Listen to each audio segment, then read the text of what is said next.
देश में जारी विधानसभा चुनाव के बीच देश की सबसे बड़ी अदालत ने बुलडोजर जस्टिस पर सुप्रीम फैसला सुनाया है। देश की सबसे बड़ी अदालत ने दोषियों के खिलाफ भी बुलडोजर एक्शन को गैर कानूनी और असंवैधानिक ठहराया है। अवैध निर्माण किए जाने को लेकर के सुप्रीम कोर्ट ने गाइडलाइंस तय कर दी है। उनका उल्लंघन होने पर ऑफिसर्स के खिलाफ अवमानना की कार्रवाई होगी। कोर्ट ने कहा है कि घर सपना होता है और सपने तोड़ने नहीं चाहिए। आवास का अधिकार मूल अधिकार का एक हिस्सा होता है।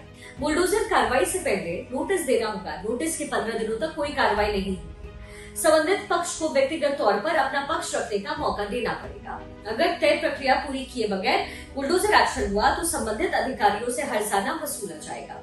फैसला सुनाते समय जस्टिस बी.आर. गवई और जस्टिस के.वी. विश्वनाथन की बेंच ने इस तरीके की कार्रवाई को गलत बताया। बेंच ने कहा कि किसी आरोपी या फिर गुनहगार के घर को सिर्फ इस आधार पर नहीं गिराया जा सकता कि संबंधित व्यक्ति की आपराधिक पृष्ठभूमि है। इस तरीके की कार्रवाई गैर कानूनी और असंवैधानिक है। कार्यपालिका तय नहीं कर सकती कि कोई दोषी है या नहीं है। अब सबसे बड़ी अदालत ने ये कहा है कि कार्यपालिका द्वारा दी गई इस तरीके से कानून को कड़ी शक्ति से निपटना चाहिए। हमारे संवैधानिक आदर्श ऐसे किसी भी शक्ति के दुरुपयोग की अनुमति नहीं देते। ये कानून के न्यायालय द्वारा सहन नहीं होगा। सुप्रीम कोर्ट ने यह भी कहा कि बुलडोजर की कार्रवाई आरोपी या फिर दोषी के परिवार को सामूहिक दंड देने जैसा है और जब प्रॉपर्टी को सिलेक्टिव आधार को ध्वस्त किया जाए तो कार्रवाई दुर्भावना की होगी। सुप्रीम कोर्ट ने आवास के अधिकार को मूल अधिकार का हिस्सा कहा है। सुप्रीम कोर्ट ने कहा कि अगर कोई अधिकारी किसी व्यक्ति का घर गलत तरीके से गिराता है तो वो आरोपी है, वो गलत है। अधिकारी कानून अपने हाथ में लेता है तो एक्शन लिया जाना चाहिए। मनमाना या और एक तरफ एक्शन नहीं ले सकते।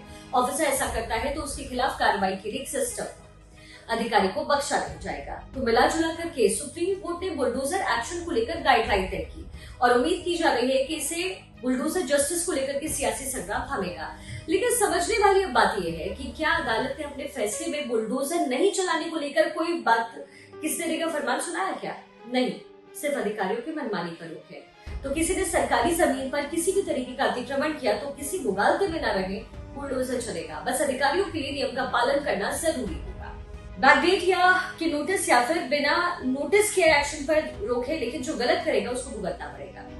दरअसल इस विवाद की शुरुआत हुई उत्तर प्रदेश में योगी आदित्यनाथ सरकार के ताबड़तोड़ एक्शन के बाद। 2017 में उत्तर प्रदेश में योगी आदित्यनाथ की सरकार बनने के बाद अधिकारियों की ओर से बुलडोजर एक्शन को लेकर के कानूनी पचड़ों की बात सामने आई। इसके बाद योगी सरकार ने निकाय डेवलपमेंट अथॉरिटी, सिंचाई विभाग, जिला आपूर्ति विभाग इन सबको संगठित किया।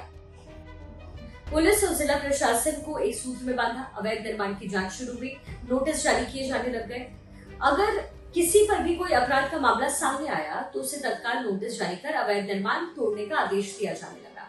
धीरे धीरे ये बुलडोजर एक्शन बीजेपी शासित राज्यों के साथ साथ कई कांग्रेस रूल स्टेट्स के लिए मॉडल बन गया। लेकिन सबसे ज्यादा विवाद उत्तर प्रदेश में बुलडोजर एक्शन को लेकर के हुआ।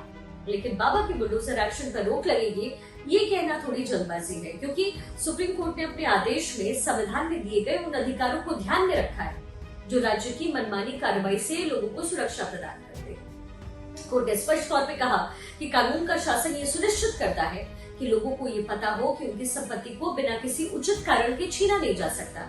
कोर्ट ने कहा कि अगर सरकारी अधिकारी कानून हाथ में लेकर इस तरीके का एक्शन लेते हैं तो उन्हें जवाबदेह बनाया जाएगा, लेकिन कानूनी तौर पर अगर अतिक्रमण के खिलाफ बुलडोजर चला तो किसी तरीके का कोई विवाद नहीं।